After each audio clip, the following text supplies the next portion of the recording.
I just moved the mic As in my I head said to the the side. other day, of all the gin joints in all the world, She walks into she mine. walks into mine.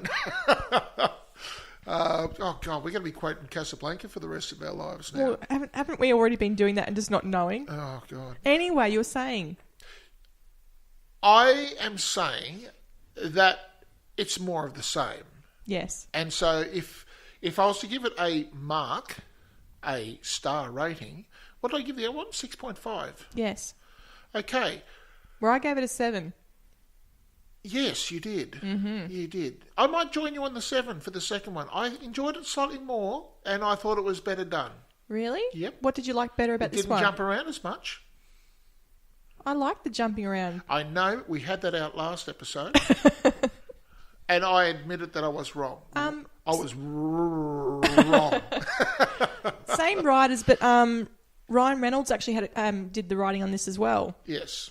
And different director. The guy who played Juggernaut, David Leitch, he was the director. Yes, he told me that a little while ago, and I was like gobsmacked by that because he's a stunt pro. Well, I'll tell you what, he played a moron really well. I just naturally assumed that he was somewhat defective, but well done him. He directed and acted and stunted and all that jazz. He's like Tom's second favourite superhero.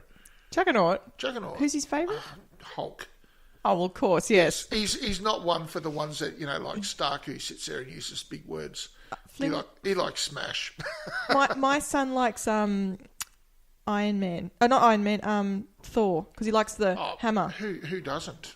Yeah. And I think he's just been... He likes Iron Man too. He's been brought on by his mother, who sits there and lusts after Thor and goes, look at that, Flynn. No. Flynn hasn't watched any of the Marvel films. Oh, hadn't he? No.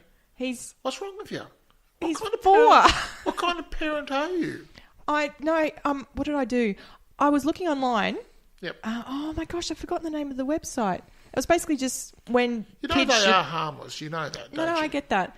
What I was looking at was, how old should your child be before they watch a Marvel film, in people's opinion? Yep. What would be the first one to trial on them? Because I didn't want to scar my son. Because I love the films and I don't want him going, oh, that was the worst thing ever. Rah, rah. Start with the first Thor. Actually, what it said was start with Ant-Man.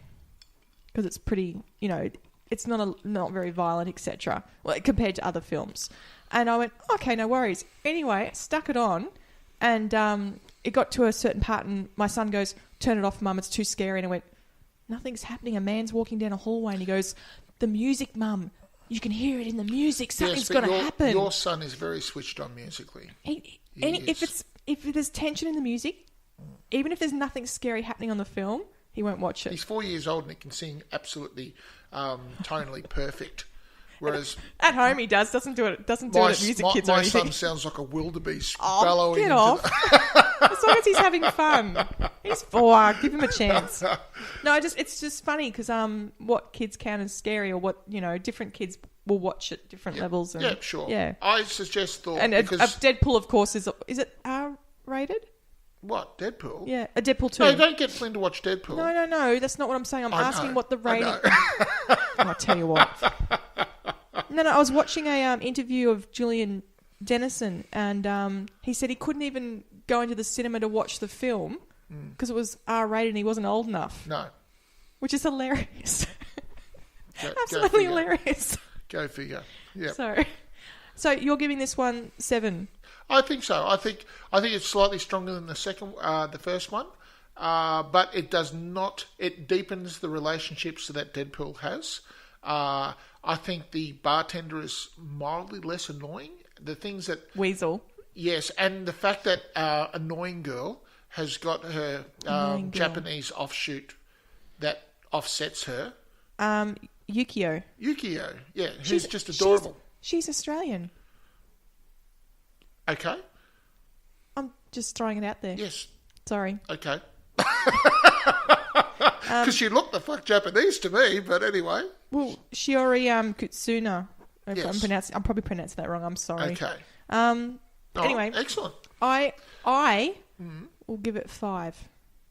I didn't think it was as good. Okay, well that's personal. Parts of the film really irritated me. Parts of it was still funny. Yes. But parts of it irritated me. Can I ask which ones they were?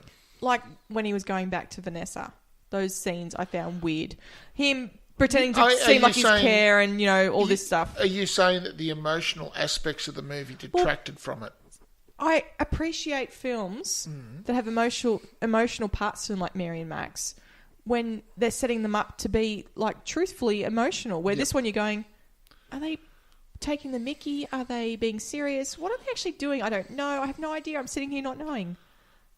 Fair enough. That's how I felt. Yep. No, it's... Or at least with the first film, I knew, right, he's being an idiot. This is how it's working. Actually, that's funny. All enjoyable. Perhaps it might be a thing where you enjoy films where there is emotional continuity. I like things to be a constant, and I know where I'm standing. Exactly, yes. So 5 from me and 7 from you. I'm quite happy to bounce around all over the place on that. Except when they're flipping back and you can't tell where they're going. Yes. I listened to that all this week, and I just thought, no, Paul, you're just being a wanker.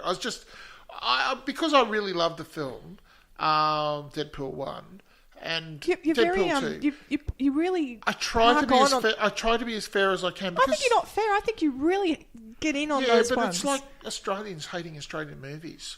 It's the same aspect. In order for us to sound like we know what the hell we're talking about, and it's all just a facade, we don't.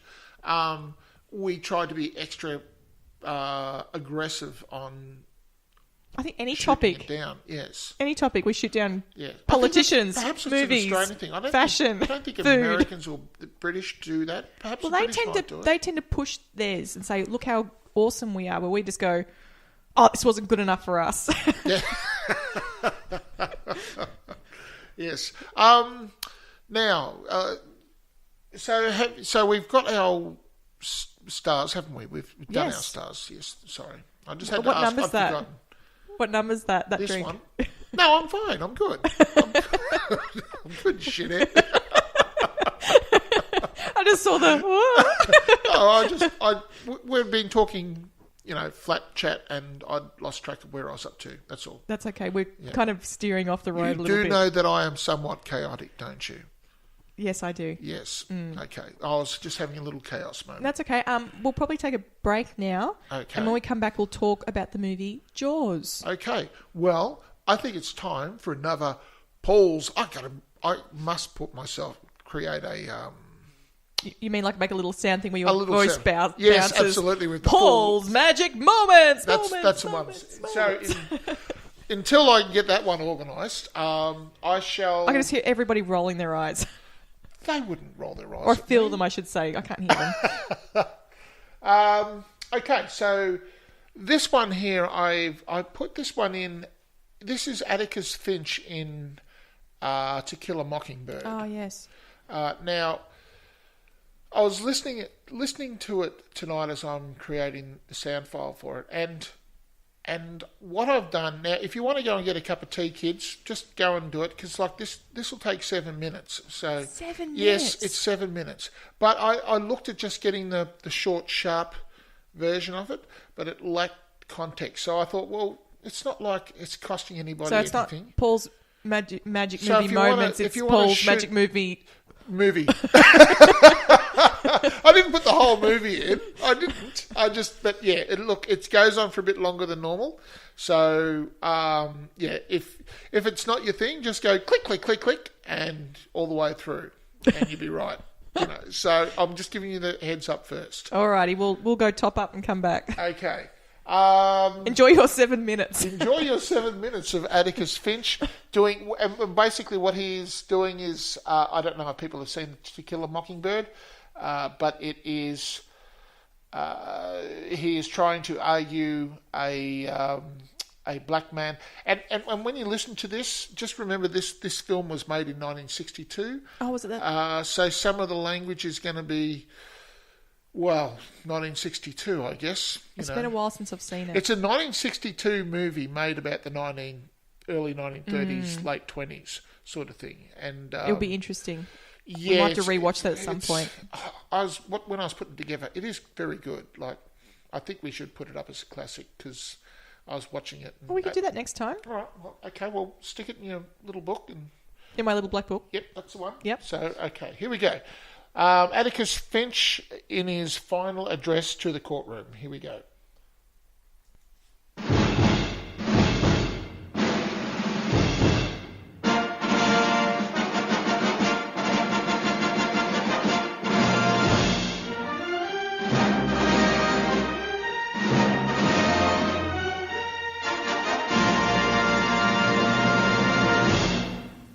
To begin with,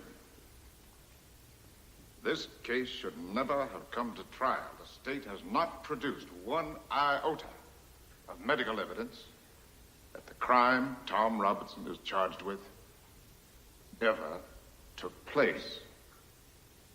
It has relied instead upon the testimony of two witnesses whose evidence has not only been called into serious question on cross-examination, but has been flatly contradicted by the defendant.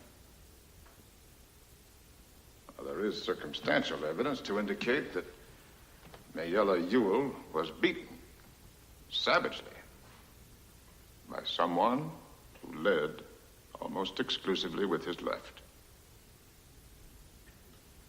And Tom Robinson now sits before you, having taken the oath with the only good hand he possesses, his right.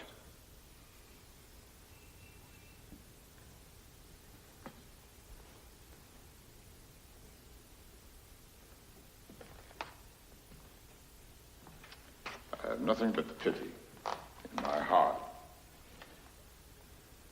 for the chief witness for the state.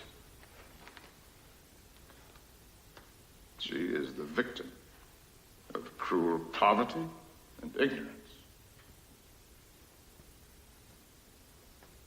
But my pity does not extend so far as to her putting a man's life at stake, which she has done in an effort to get rid of her own guilt. Now I say guilt, gentlemen, because it was guilt that motivated her. She's committed no crime. She has merely broken a rigid and time-honored code of our society. A code so severe that whoever breaks it is hounded from our midst, is unfit to live with. She must destroy the evidence of her offense. But what was the evidence of her offense? Tom Robinson, a human being. She must put Tom Robinson away from her. Tom Robinson was to her a daily reminder of what she did. Now, what did she do? She tempted a Negro.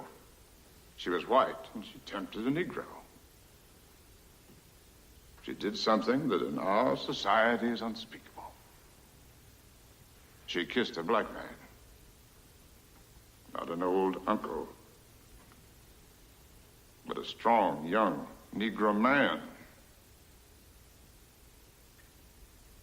No code mattered to her before she broke it, but it came crashing down on her afterwards.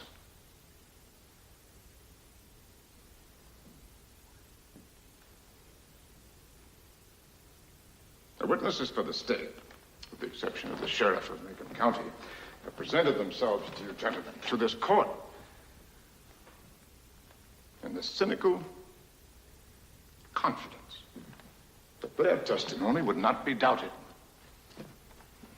Confident that you gentlemen would go along with them on the assumption, the evil assumption, that all Negroes lie, all Negroes are basically immoral beings, all Negro men are not to be trusted around our women. An assumption that one associates with minds of their caliber, and which is in itself, gentlemen, a lie, which I do not need to point out to you.